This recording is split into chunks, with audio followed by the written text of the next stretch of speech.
Hello guys, my name is Shanmugapriyan from Mechatronics Engineering Department in Coimbatore. I am currently studying CCPP 4.0 technology in NextWave. Now, today I am going to talk about generative AI. Generative AI அப்படின்னா humans மாதிரியே யோசிக்கக்கூடிய ஒரு machine தான் ஏஐன்னு சொல்லலாம். இது வந்து பல துறைகளில் யூஸ் பண்ணுறாங்க. நான் வந்து முக்கியமான 3 ஏஐ டூலை பற்றி இன்றைக்கி சொல்ல போகிறேன். ஃபஸ்ட்டு ஒன்று வந்து சேட் ஜிபிடி, செகண்டு மர்ஃப்.ஏஐ, தேர்டு ஒன்று வந்து ரன்வே எம்எல். ஓகே, சேட் ஜிபிடியை பற்றி சொல்லணுன்னா அது உங்களுக்கே தெரியும் என்ன பண்ணணுன்னு.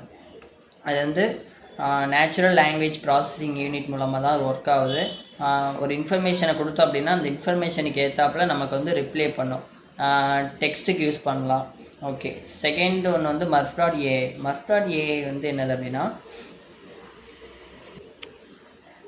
Natural sound voice various application, learning, audio books, broadcast, இந்த இதுக்கெல்லாம் நம்ம யூஸ் பண்ணிக்கலாம் மர்ஃப்.ஏஐயை. தேர்டு ஒன்று வந்து ரன்வே எம்எல் அப்படின்னா ஆடியோ வீடியோ இமேஜ் வந்து எடிட் பண்ணி க்ரியேட் பண்ணுறதுக்கு அந்த ஏஐ டூல் வந்து யூஸ்ஃபுல்லாக இருக்கும்.